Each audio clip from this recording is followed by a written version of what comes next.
यहाँ तक तो ये सारा हो गया, इसलिए करनी थी। बाद में क्वांटिटी हम कम ज्यादा यहाँ से कर सकते हैं, बाय डिफॉल्ट 1। ठीक, अब हम लिखेंगे ऐड टू कार्ट। इसके क्लिक में क्या होगा, एक शॉपिंग कार्ट जो मॉडल है जो बनाया था कल परसों हमने, उसके अंदर डेटा स्टोर कर। अब ऐड टू कार्ट में क्या स्टोर करना है, पहली बात ये चेक लगना है कि लॉगिन होना चाहिए। बिना लॉगिन हम आगे जा ही ना सके। मान लो किसी ने लॉगिन नहीं किया हो तो मैं ऐड टू कार्ट पे क्लिक करूं, वो पहले लॉगिन स्क्रीन लेके आए, भाई पहले लॉगिन करो फिर आगे, क्योंकि कार्ट बन किसका रहा, किसी यूजर का। अगर यूजर ने लॉगिन नहीं किया तो दो तरीके हैं, या तो वो पहले लॉगिन कर ले यहां से, ये तो हमें आता है। अब कई बार बिना लॉगिन ही वो होम पे गया, सर्च किया, डिटेल देखी, अब ये खरीदना है, अब वो ऐड टू कार्ट करने बैठ जाए तो हम तो बोलेंगे पहले भाई कौन है जिसने ये कार्ट बनाना है, कौन यूजर है। तो ऐड टू कार्ट पे क्या करोगे, लॉगिन आना चाहिए। तो अब ऐड टू कार्ट का जहां कोड लिखना है उसके ऊपर कुछ नहीं करना, हमने ऑथराइज लगा देना। क्या लगा देना, करवाया हुआ। ऑथराइज में क्या होता है कि बिना लॉगिन आप उसको एक्सेस कर ही नहीं सकते।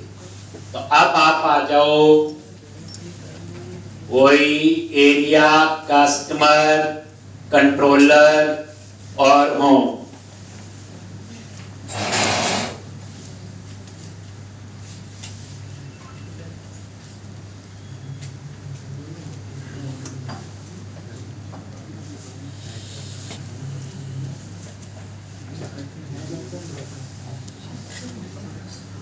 ठीक, अब यहां पे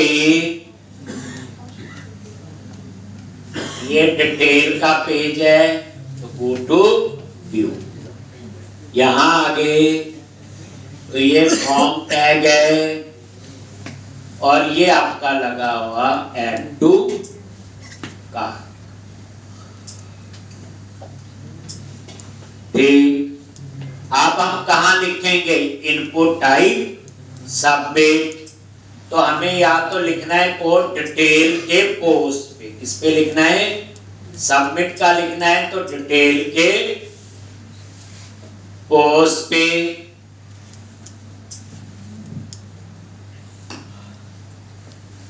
ठीक, तो यहां पे ये सबमिट है, ये सबमिट का बटन लगा हुआ, ऐड टू कार्ट, और ये फॉर्म टैग यहां क्लोज हो गया। ठीक, तो जैसे आप सबमिट पे करते हो तो यहाँ पे आ जाएगा, और यहाँ पे इसी डिटेल के नीचे क्या बनाओगे, बोलो HTTP पोस्ट, टेक्स्ट बॉक्स भी लगा हुआ।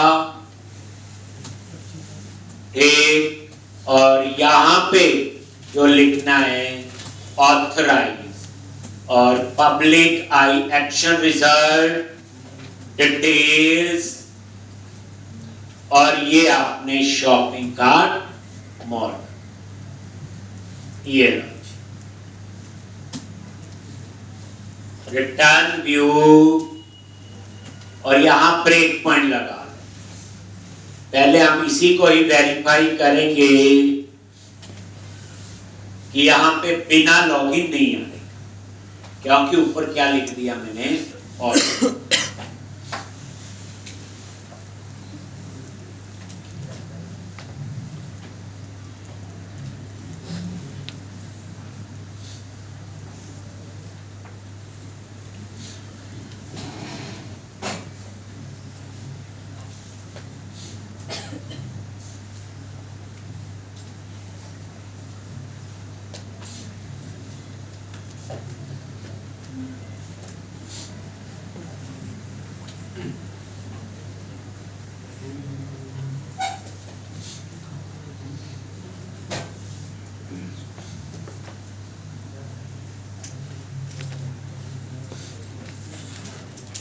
अब यहां पे रन करो।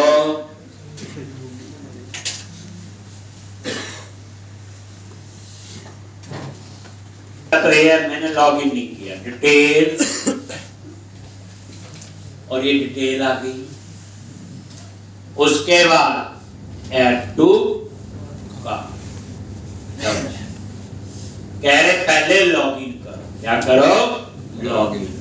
अब यहां पे आप ठीक यूजर पासवर्ड डालो, लॉगिन किया, आ गया वापस। ठीक, ये लॉगिन हो गया। देखो अब ऐड टू कार्ट पे क्लिक करो, आ गया यहाँ पे। तो इस तरह से हमने क्या किया, यहाँ ये ऑथराइज लगा। इसका मतलब है कि बिना लॉगिन यहाँ नहीं आ सकता। ये पहले भी पढ़ चुके हैं। अब इसमें कोड क्या लिखना है? जैसे मैं ऐड टू कार्ट पे क्लिक करूंगा तो शॉपिंग कार्ट मॉडल में सेव हो।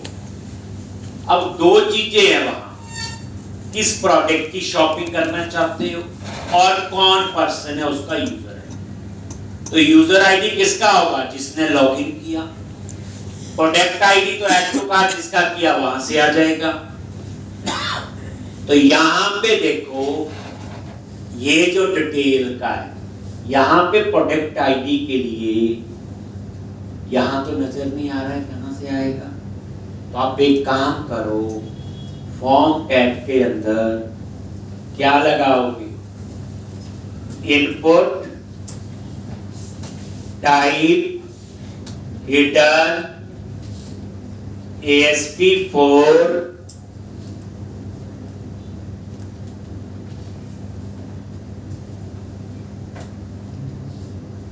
ASP4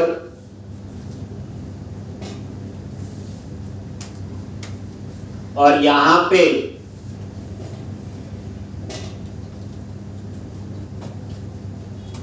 मॉडल डॉट,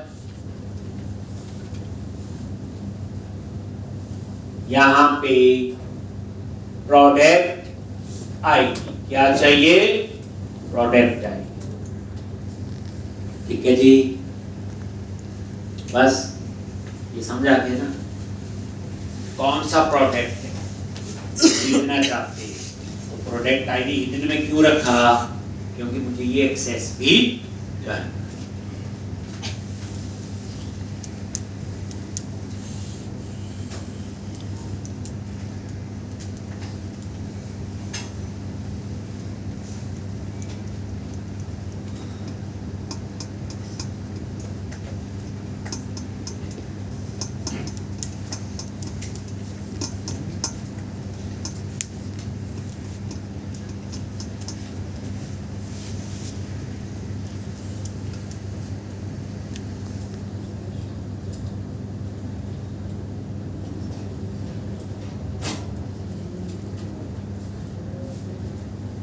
एक, अब आप लोग यहां पे आ जाओ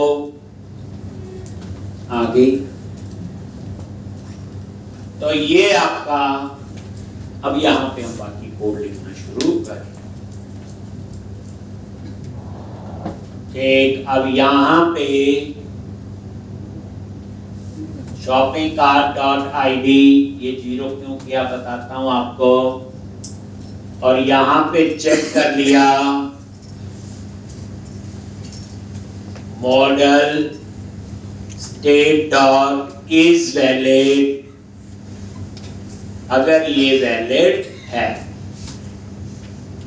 तो इफ के अंदर आएगा। और यहां पे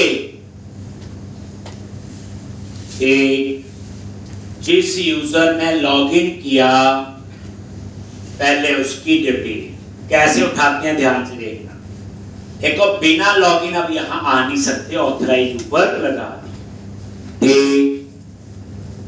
क्लेम्स, ये एक वेरिएबल ले लिया और ये टाइप कास्ट करना।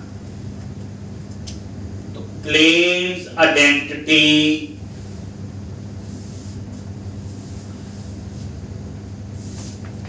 और किसको टाइप कास्ट करना है? जिसने लॉगिन किया होगा। Then user dot identity, ये कन्वर्ट किया, टाइप कास्ट किया है। यूजर डॉट आइडेंटिटी में क्या आएगा? जिस यूजर ने लॉगिन किया उसकी आइडेंटिटी। ठीक, और यहां पे where claims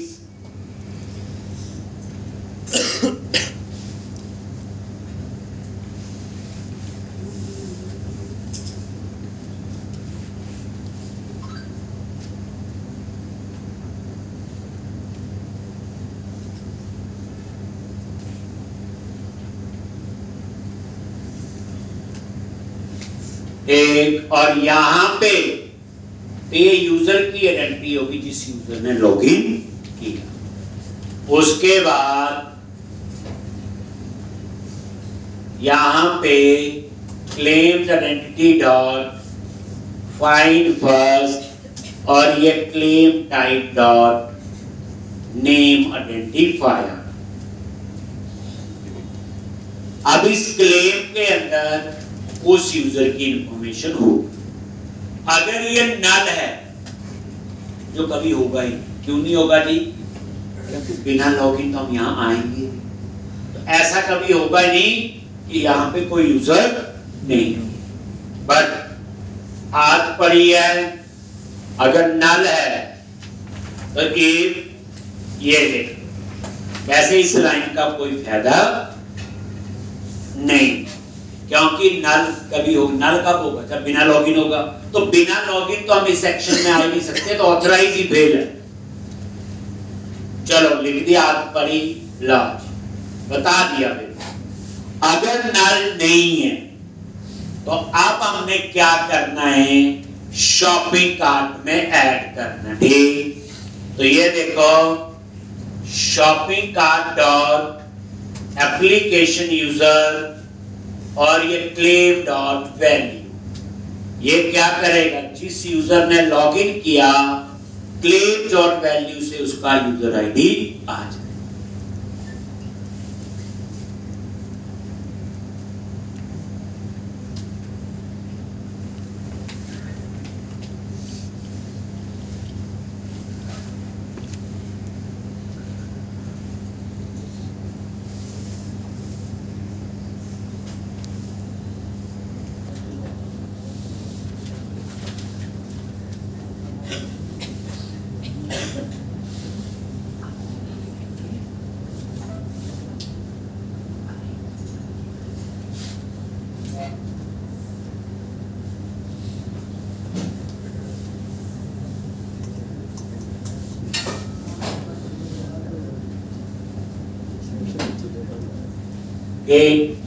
तो ये यूजर आईडी शॉपिंग कार्ट के अंदर जो एप्लीकेशन यूजर आईडी, तो उसमें ये यूजर आईडी आ गया जिसने लॉगिन किया। अब मैंने यहाँ पे बच्चे एक चेक लगाना है। पहले देखो, पहले सोचो, जो यूजर लॉगिन कर रहा है और जिस प्रोडक्ट को शॉपिंग कार्ट में ऐड कर रहा है, समझना, अगर वो प्रोडक्ट पहले से ऐड है उस यूजर के कार्ट में, जैसे मान लो मैं यूजर हूं, मैंने एक बुक पहले ऐड कर ली, भूल गया, दोबारा फिर ऐड करने की कोशिश कर रहा हूं, तो क्या होना चाहिए? या तो मैं बोलूं मैसेज आ जाए कि ऑलरेडी ऐड है, या मैं बोलूं जी क्वांटिटी इंक्रीमेंट हो जाए। अब ये रिक्वायरमेंट है, लेकिन चेक तो लगाना पड़ेगा ना कि जो प्रोडक्ट वो यूजर ऐड कर रहा है, अगर उसके कार्ट में पहले से है तो क्वांटिटी ऐड कर दे, अगर पहले से नहीं है तो नया ऐड कर दे। तो यही होना चाहिए ना। ठीक, तो अब हमने वही where shopping cart in DB,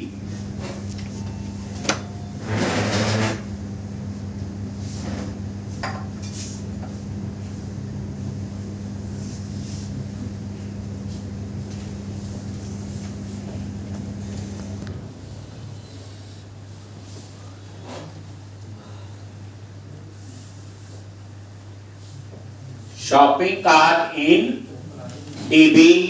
तो अब यहां पे हम फाइंड करेंगे शॉपिंग कार्ट मॉडल में। कैसे? Unit of work dot shopping cart dot first dot default.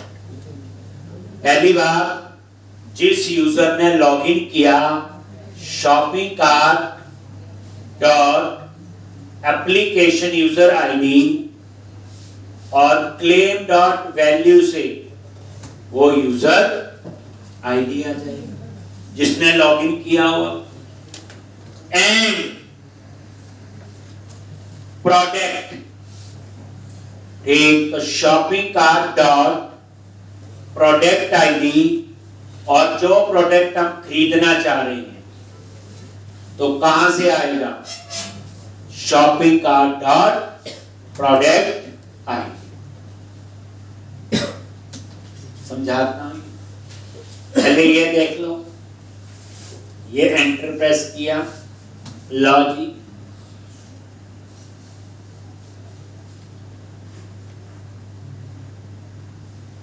ये लो जी, और समझने के लिए अब यहां पे मैंने क्या किया, एक क्या क्वेरी लिखी, फर्स्ट और डिफॉल्ट तो बताइए, shopping cart dot application user ID जिस यूजर ने लॉगिन किया एंड प्रोडक्ट आईडी जो प्रोडक्ट में खरीदना चाहता हूं।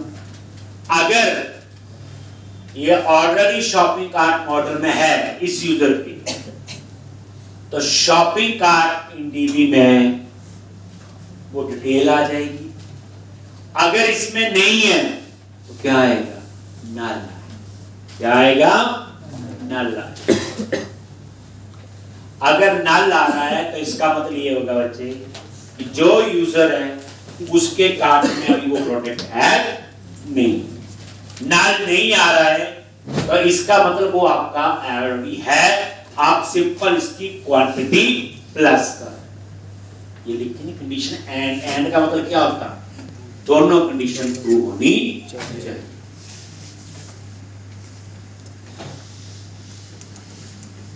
अब यहां पे एक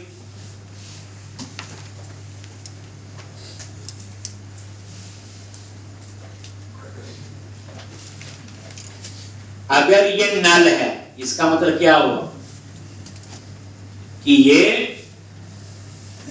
प्रोडक्ट पहली बार ऐड हो रहा है उस यूजर के कार्ट। ठीक, कैसे ऐड करेंगे, unit work dot shopping cart dot else, अगर नल नहीं है तो इसका मतलब उसकी क्वांटिटी प्लस करोगे, उसने पहले से वो ऐड किया। कंडीशन लगा दी ना बच्चे, जिस यूजर ने लॉगिन किया उसका यूजर आईडी मैच कर लिया जिसने लॉगिन किया हुआ। अगर ये मैच करता है एंड ये वाला प्रोडक्ट भी ऑलरेडी शॉपिंग कार्ट में है तो दोनों कंडीशन ट्रू होगी, तो फिर उसकी यहाँ पे डिटेल आ जाएगी। तो हम इसमें उसका काउंट क्या कर देंगे बच्चे, प्लस। अगर नल नहीं है तो प्लस कर देंगे। कैसे, shopping cart in DB dot count plus equal to जो हमारा टेबल से आ रहा है ये, और उसके बाद डेटाबेस में हम इसे सेव कर देंगे। और उसके बाद हमें कहां जाना है, return redirect to action name of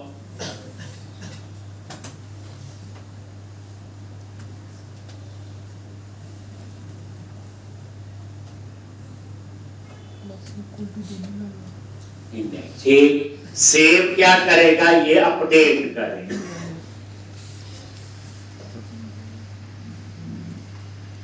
अगर कंक्लूजन में बोलें ये कोड इतना काम क्या करता है, चेक करना पहले जिस यूजर ने लॉगिन किया और उसने जो प्रोडक्ट सिलेक्ट किया है कार्ट में ऐड करने के लिए वो पहले से शॉपिंग कार्ट में है कि नहीं। अगर वो नहीं है तो ऐड से ऐड कर रहा है, अगर है तो उसकी क्वांटिटी प्लस, बस और कुछ नहीं। एक ये डाटाबेस के अंदर सेव कर दें। ये देख लो, अगर ये वैलिड है ये सारा काम, अगर वैलिड नहीं है तो एल्स में आएगा।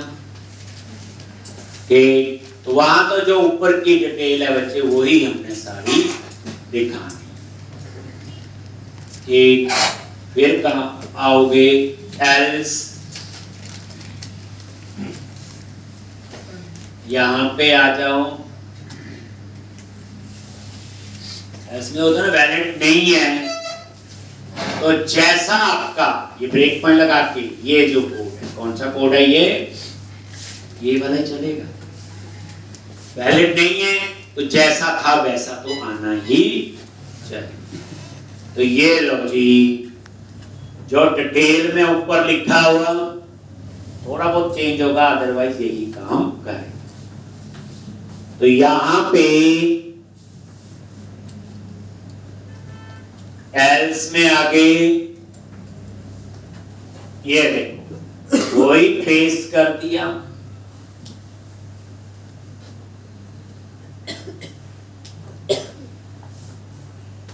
आईडी, और यहां क्या आएगा, प्रोडक्ट का आईडी।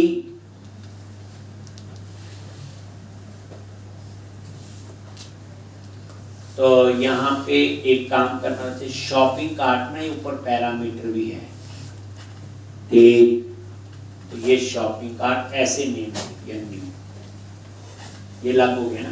बेसिकली ऊपर वाला वेरिएबल भी है ना, ऐसे है ना। ये देखो ये भी तो गड़बड़ी कर रहा था तो मैंने इसका नाम ये कर दिया।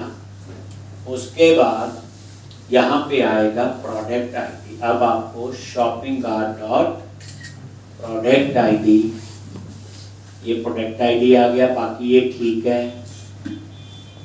और यहाँ पे भी क्या होगा, shopping cart dot product ID, और यहाँ पे क्या रिटर्न करेंगे, ये शॉपिंग कार्ट, ये वाला।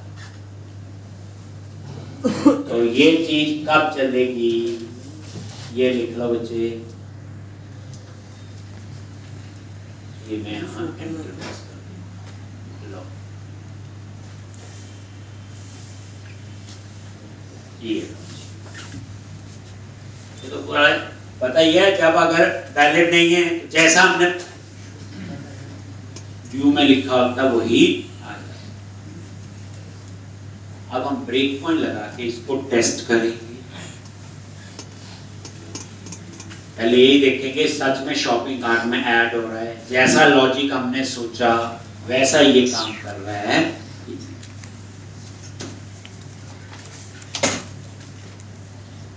अब हम इसको टेस्ट करेंगे, ठीक। यहां पे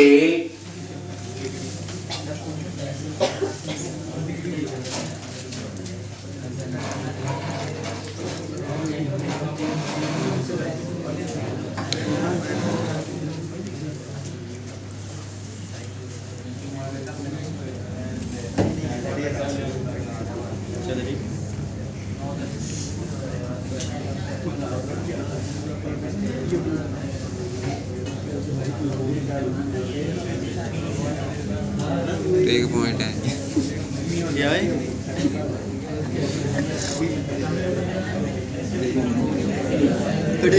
ब्रेक पॉइंट इत्थे ला ले ये सामने।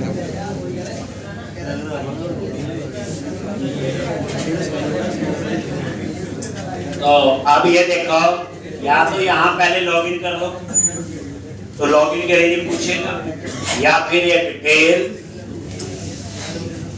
और ये देखो जैसे ऐड टू कार्ट पे किया है पूछेगा लॉगिन करो। ये लॉजी, ये विकास यूजर से लॉगिन किया,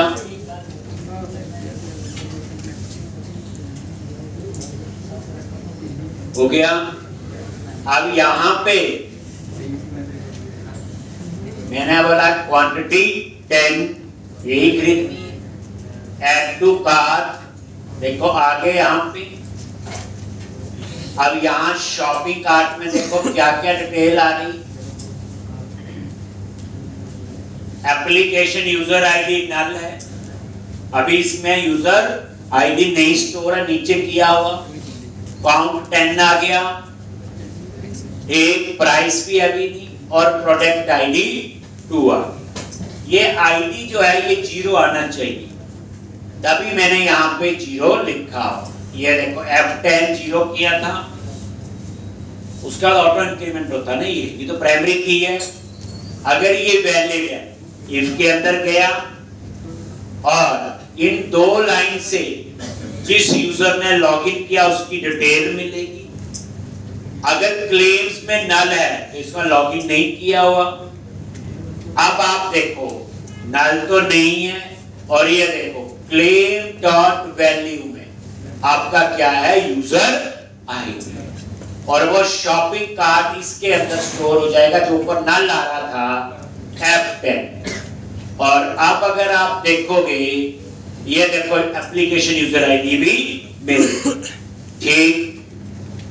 अब उसके बाद ये चेक कर रहा है shopping cart in dB F10, तो अभी तो नल ही होगा। ये देखो अभी तो पहला यूजर है, तो कार्ट में तो अभी कुछ नहीं है। F10 ऐड क्या करेगा, डाटाबेस में ऐड और सेव चेंजेस से अपडेट होगा, और उसके बाद कहां जाएगा, इंडेक्स पे। ध्यान से हो गया। हम साथ में अपना डेटाबेस ओपन कर लेंगे, पता तभी चलेगा। SQL server object explorer testing बोलते हैं इसको, प्रॉपर वेरीफाई होना चाहिए।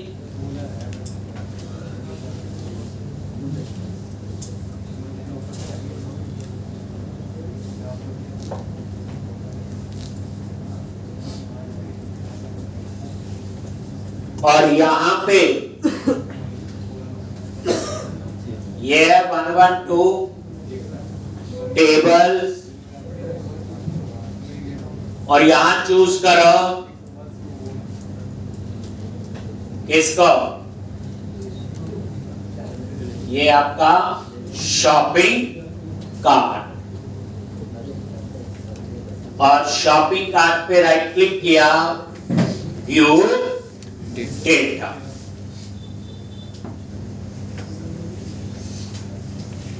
और ये देखो एक रिकॉर्ड आ गया है, ID1, ये यूजर आईडी आ गया, ये प्रोडक्ट आईडी आ गया, और ये इसका काउंटर हो गया जी।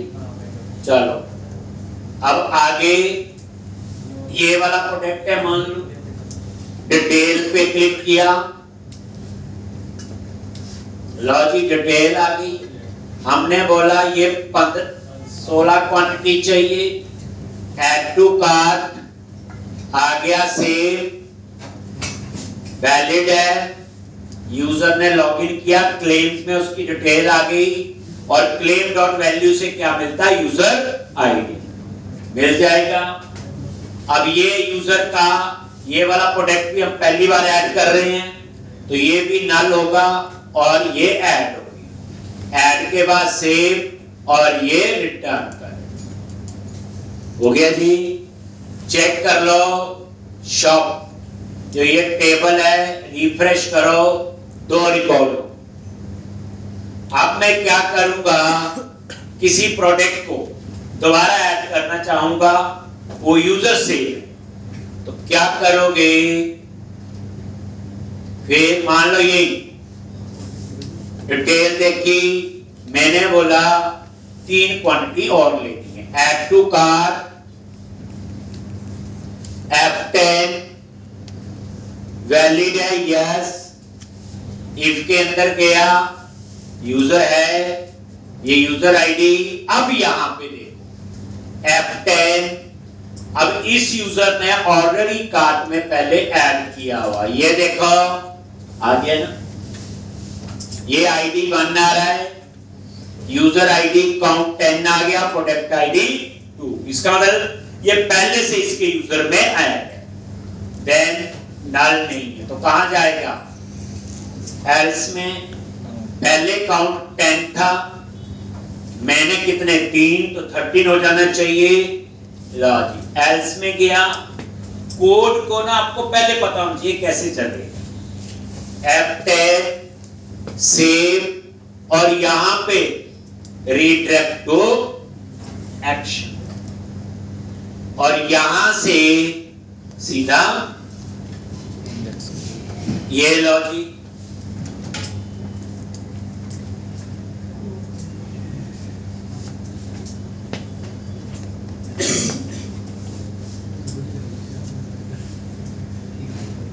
हो गया ये लॉगिन। अब उसके बाद अब ये देखो रिफ्रेश, यहां 13 हो जाना चाहिए। रिफ्रेश करो, पहले पता लगेगा टेस्टिंग ले रहे जी। तो अब इतना काम तो आपका बच्चे ये हो रहा है। अब हम चाहते हैं कि यहां पे एक व्यू कार्ड का बने। क्या बने? View card. वो बनी होती ना बास्केट सी अमेज़न वगैरह पे, कोई यहां बनाते हैं, कोई यहां बनाते हैं, डिजाइन।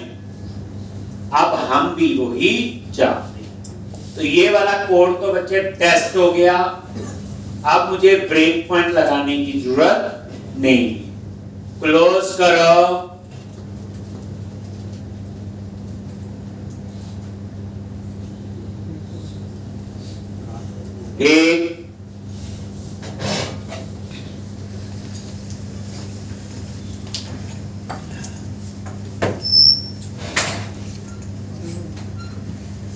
एक क्लोज किया।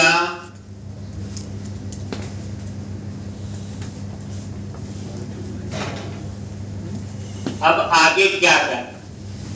अब हमें व्यू कार्ड चाहिए। तो वो तो पेज आपका अंडरस्कोर लेआउट का है, तो हमें अब एक ऐसा वेरिएबल लेना है जिसका स्कोप पूरी एप्लीकेशन में हो। उसके लिए हम आज यूज करेंगे सेशन वेरिएबल। ये नॉर्मल वेरिएबल का तो डाटा लॉस हो जाता है, क्योंकि ये पेज स्टेटलेस होते हैं। रिक्वेस्ट सर्व पे जाती, जब भी पेज नया बन के आता है, पेज में डाटा लॉस हो जाता है वेरिएबल का। अब मुझे क्या चाहिए? डाटा रिटेन करना है, मल्टीपल पेज पे एक्सेस होगा, तो नॉर्मल वेरिएबल वहां काम नहीं करेगा। उसकी जगह हम यूज करेंगे session variable. In session variable we can store string data, integer, or you can say any type of information. Maybe collection, maybe object, maybe string, maybe integer. और इसका स्कोप कितना होगा? Throughout the session. अब question है session कितना होता है? तो याद रखना, जब आप किसी एप्लीकेशन को ओपन करते हो, काम करते हो, फिर इसको बंद करते हो, वो आपका क्या होता है? Complete session. समझा गए? जैसे अभी आपने याहू खोली, सेशन स्टार्ट, 1 घंटा काम किया, फिर याहू बंद कर दी, देन सेशन। तो उसका स्कोप कितनी देर रहा? जितनी देर आपका सेशन ओपन था, एक्टिव। फिर वही चीज है। तो अब मैं सेशन वेरिएबल की कॉन्फ़िगरेशन करूंगा। प्रोग्राम डॉट CS में गए, मेन प्रोजेक्ट में प्रोग्राम डॉट CS में आ जाओ, और बिल्डर ऐप के ऊपर। तो आज हम नई चीज सीखने जा रहे, हाउ टू यूज सेशंस या सेशन वेरिएबल। तो ये कॉन्फ़िगरेशन ये प्रोग्राम डॉट CS में आपको करनी पड़ेगी।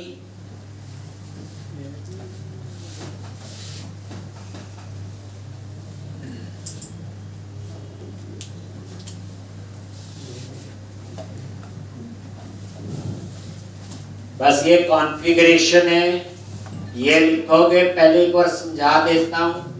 Builder dot services dot add session,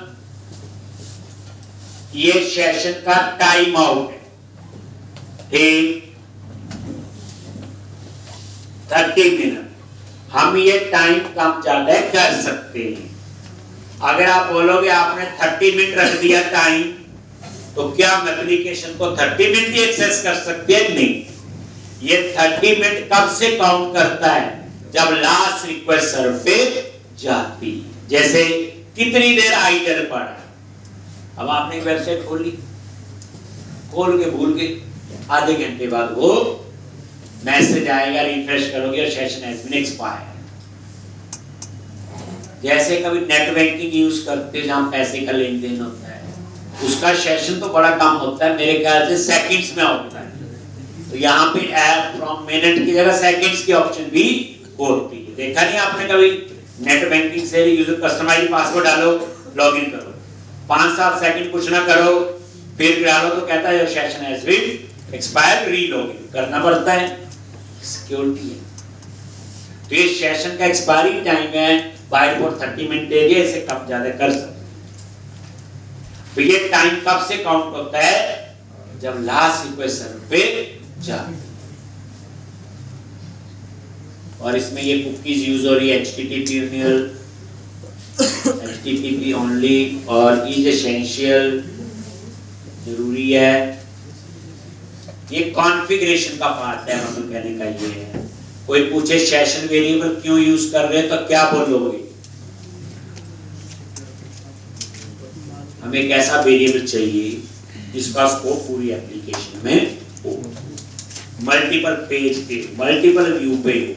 और जैसे व्यू बैक वगैरह है, पढ़े तो वो भी थे, उनका स्कोप होता है कंट्रोलर के एक्शन से व्यू तक। हमें तो किसी और व्यू पे भी चाहिए, किसी और पे भी चाहिए, पूरे प्रोजेक्ट में चाहिए, तो सेशन वेरिएबल। तो एक आपने ये, और इसको नीचे मिडलवेयर में ऐड करना है। नीचे भी ऐड करना आपको, कहां पे? मिडलवेयर।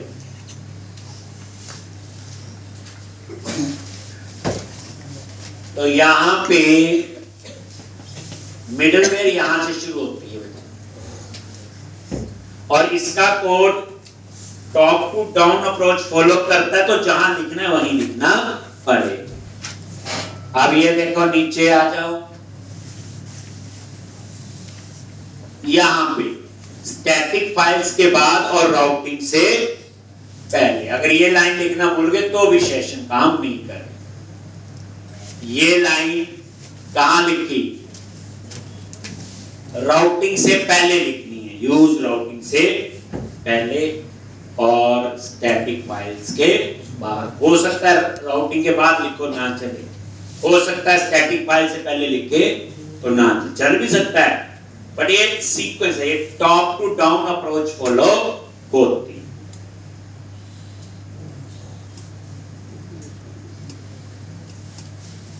अब आपका जैसे हम ऐड टू कार्ट करें, तो इस सेशन वेरिएबल में हम डेटा कैसे स्टोर करते हैं, आगे की प्रोसेस। उस वेरिएबल का नाम क्या रखना है, तो हम मैजिक स्ट्रिंग में लिखते, बताया होगा, उसके लिए हमने एक एसटी क्लास बनाई हुई है। तो ये आपका यूज सेशन, ये लिखने बच्चे ऊपर, ये इसका कॉन्फ़िगरेशन का पार्ट। जैसे ऊपर ऐड उसके लिए किए थे गूगल या जो बाकी चीजें आपने यूज की है, ये हो गया। अब क्या करना है, यहां पे यूटिलिटी वाले प्रोजेक्ट पे आ जाओ, एसडी क्लास के अंदर, पता ही है अभी तक हम इसे मैजिक स्ट्रिंग, देखो आगे दो चीजें ठीक, और यहां पे सेशन वेरिएबल के लिए कुछ भी नेम रख सकते हैं लोग।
तो ये आपका सेशन वेरिएबल का नाम तो होगा कार्ड काउंट सेशन, लेकिन हम तो ये वाला यूज करते हैं, बताइए आपको, ताकि हमें मैजिक स्ट्रिंग ना लिखने पड़े। ये कांस्टेंट लेते हैं, इनको कहीं और चेंज नहीं कर सकते।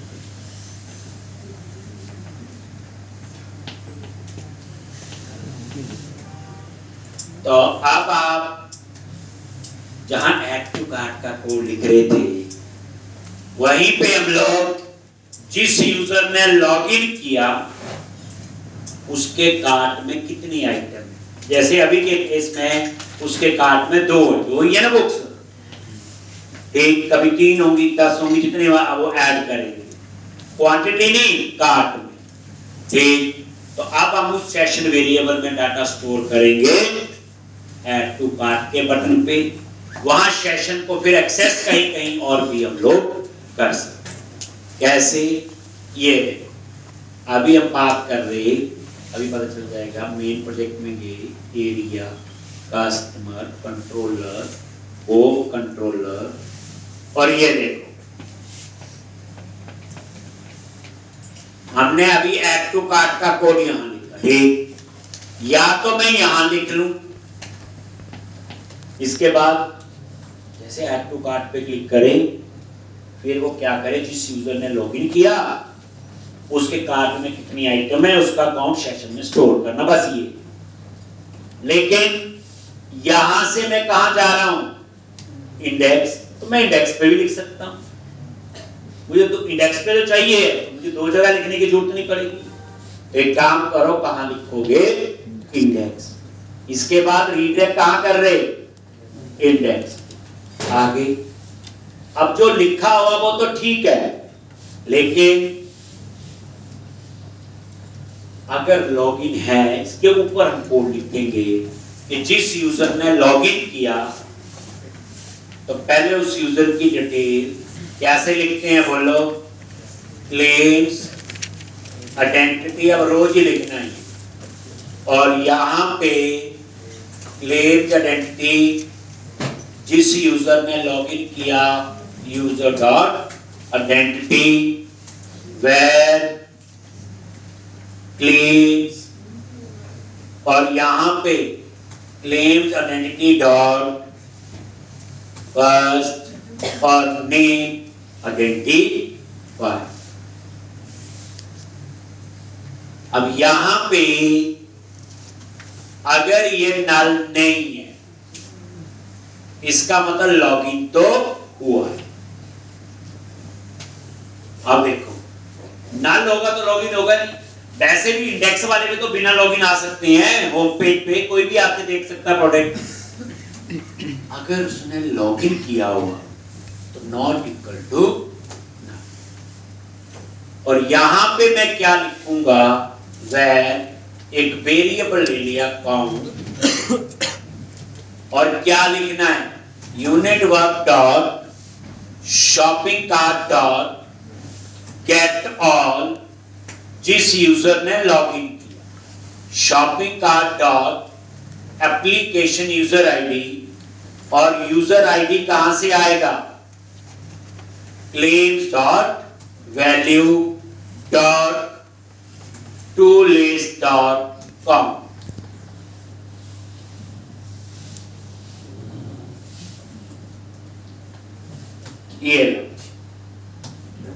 ये काउंट आ जाएगा,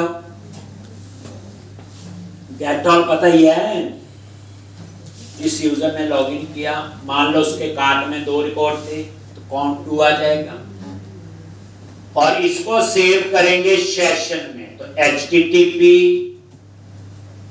कॉन्टेक्स्ट डॉट